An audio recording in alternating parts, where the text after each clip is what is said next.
रामायण के अनुसार लक्ष्मण महाराज दशरथ के तीसरे पुत्र थे एवं उनकी माता का नाम सुमित्रा था।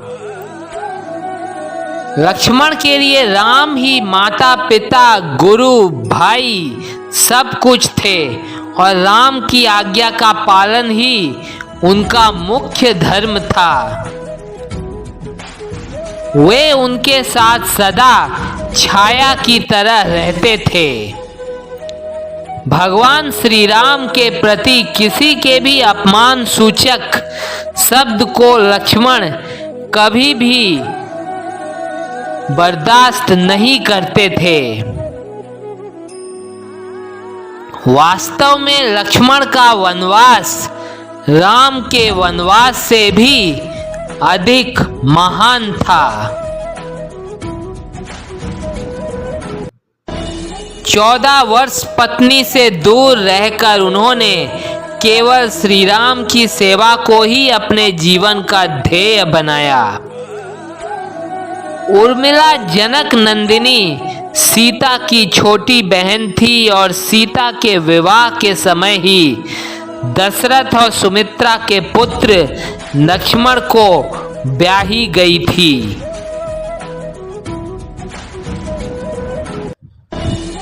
जब श्री राम और माता सीता के साथ लक्ष्मण भी वनवास को जाने लगे, तब उनकी पत्नी उर्मिला ने भी उनके साथ जाने की जिद की, परंतु लक्ष्मण ने उन्हें यह कहकर मना कर दिया कि अयोध्या के राज्य को और माताओं को उनकी आवश्यकता है।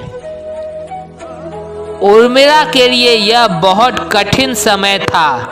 ऐसे में जबकि वह नववधू थी और उसके दाम्पत्य जीवन की तो अभी शुरुआत ही हुई थी। लक्ष्मण के वनवास जाने के पश्चात उर्मिला के पिता राजा जनक अयोध्या आए और उर्मिला को मायके चलने का अनुरोध करने लगे,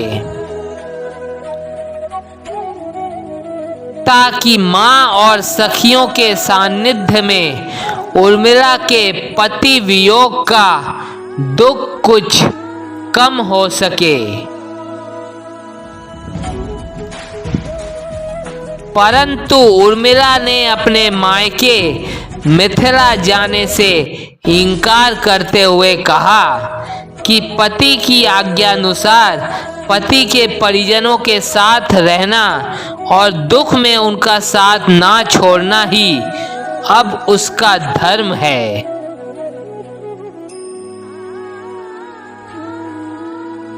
यह उर्मिला का अखंड प्रतिव्रत धर्म था।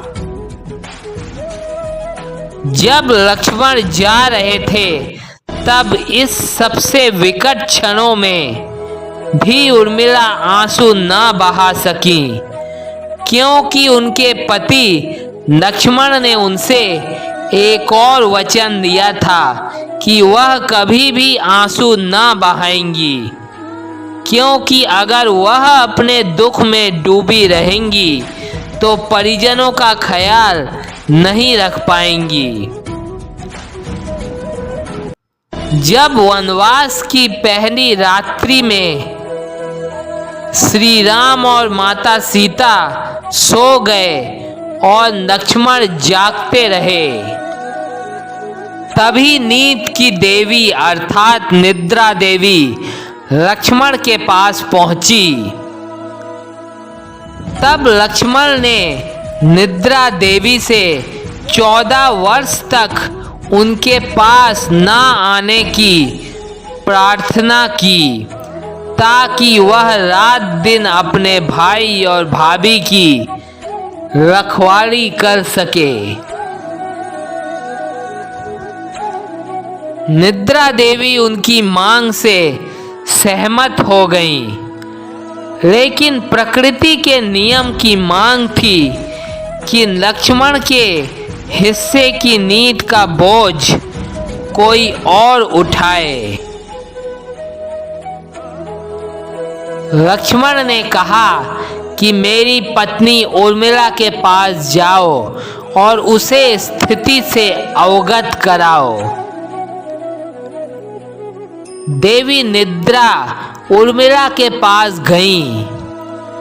उर्मिला से जब सारा वृत्तांत सुना तो उन्होंने सिर झुकाकर उत्तर दिया कि मेरे पति के हिस्से की नींद मुझे 14 वर्ष तक स्वीकार है, ताकि मेरे पति बिना किसी थकान के पूरे समय जाग सकें और अपने भाई और भाभी प्रभु श्री राम और माता सीता की सेवा कर सकें।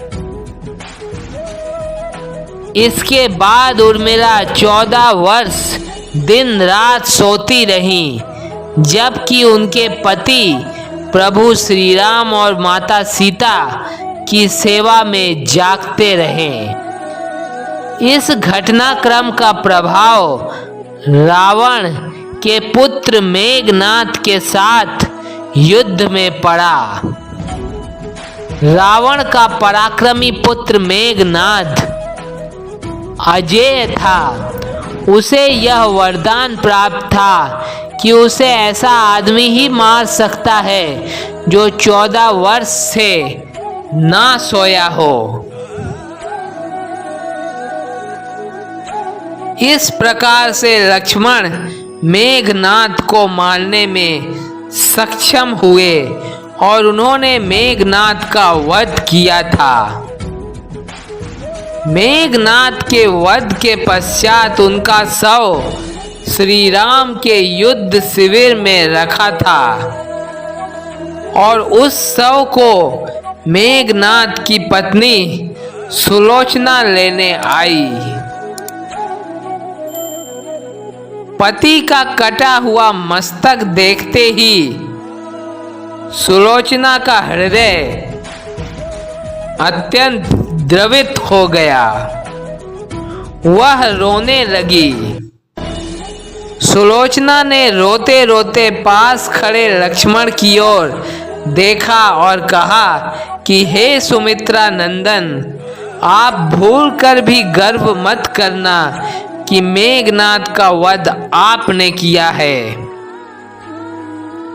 मेघनाद को धराशायी करने की शक्ति विश्व में किसी के पास नहीं थी। स्वयं प्रभु श्री राम भी मेघनाद का वध करने में समर्थ नहीं थे।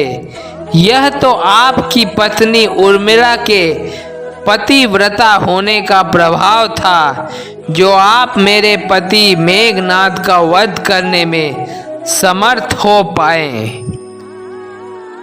अब आप सोच में पड़ गए होंगे कि निद्रा देवी के प्रभाव में आकर अगर उर्मिला 14 वर्ष तक सोती रही तो सास और अन्य परिजनों की सेवा करने का लक्ष्मण को किया वादा उन्होंने कैसे पूरा किया।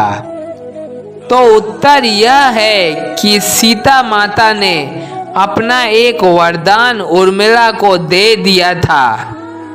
उस वरदान के अनुसार उर्मिला एक साथ 3 कार्य कर सकती थी।